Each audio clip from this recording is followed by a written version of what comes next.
ರಾತ್ರಿ ನಿಖಿತಾ ಮಾದರ್ ಅನ್ನೋ ಒಬ್ಬರು 23 ವರ್ಷದ ಹೆಣ್ಮಗಳು ಇಲ್ಲಿ ಆಸ್ಪತ್ರೆಗೆ ಕರ್ಕೊಂಬಂದಿದ್ರು. ಎರಡನೇ ಹೆರಿಗೆಗಾಗಿ ಬಂದಿದ್ದರು.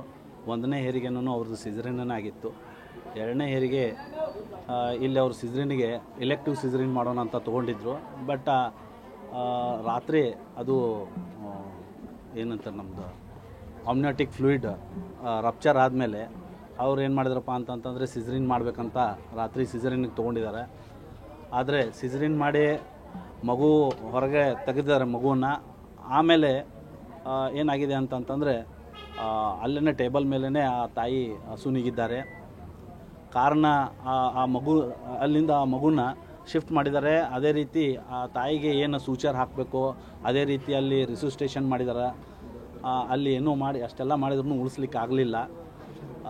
ಅದೊಂದು ಸಮಸ್ಯೆ ಆಗಿದೆ ಇಲ್ಲಿ. ಅದಕ್ಕಾಗಿ ನಾವು ತಂಡವನ್ನು ರಚಿಸ್ತೀವಿ. ಇಲ್ಲಿ ಎಲ್ಲಿ ಮಿಸ್ಟೇಕ್ ಆಗಿದೆ ಏನಾಗಿದೆ ಅನ್ನೋದನ್ನು ತಗೊಂಡು ಅದಕ್ಕೆ ಯಾರಿಗೆ ನಾವು ಏನು ಆ್ಯಕ್ಷನ್ ತೊಗೋಬೇಕು, ಯಾರ ಮೇಲೆ ಏನು ಮಾಡಬೇಕು ಅನ್ನೋದನ್ನು ನಾವು ಕ್ರಮ ಜರುಗಿಸ್ತೀವಿ. ಈಗ ಪೋಷಕರಿಗೆ ಕನಿಷ್ಠ ಮಾಹಿತಿ ಆದರೂ ಕೊಡಬೇಕಿತ್ತಲ್ಲ ಸರ್. ನೀವು ನಿನ್ನೆ ಮಾಹಿತಿನೇ ಕೊಟ್ಟಿಲ್ಲ ಅಂತ ನಿಮ್ಮ ವೈದ್ಯರು ಪೊಲೀಸರಿಗೆ ಕಳಿಸ್ತೀರಿ, ಆದರೆ ಅವ್ರ ಪೋಷಕರಿಗೆ ಹೇಳ್ಬೇಕಲ್ಲ ಏನಾಗಿದೆ ಅಂತ, ಕನ್ವಿನ್ಸ್ ಮಾಡೋ ಪ್ರಯತ್ನ ಮಾಡಬೇಕಲ್ಲ. ಇದು ಕನಿಷ್ಠ ಕೆಲಸ ಅಲ್ಲ ನಿಮ್ಮ ವೈದ್ಯಕೀಯ ಸಿಬ್ಬಂದಿ? ಅದು ಮಾಡಬೇಕಾಗಿತ್ತು. ಬಟ್ ಏನಾಗುತ್ತಾ ಅಂತಂತಂದರೆ ಈಗ ಸಿಸರೇನ್ ಮಾಡಿದ್ದಾರೆ ಅಂತಂತಂದರೆ ಪೂರ್ತಿ ಅದನ್ನೆಲ್ಲ ಸೂಚರ್ ಮಾಡಬೇಕಾಗತ್ತೆ. ಅದೇ ರೀತಿ ಅದ್ರ ಜೊತೆಯಾಗಿ ರಿಸಿಸ್ಟೇಷನನ್ನು ಮಾಡುವಂಥ ಪದ್ಧತಿ ಇರ್ತದೆ, ಅದನ್ನು ಮಾಡಬೇಕಾಗಿರ್ತದೆ.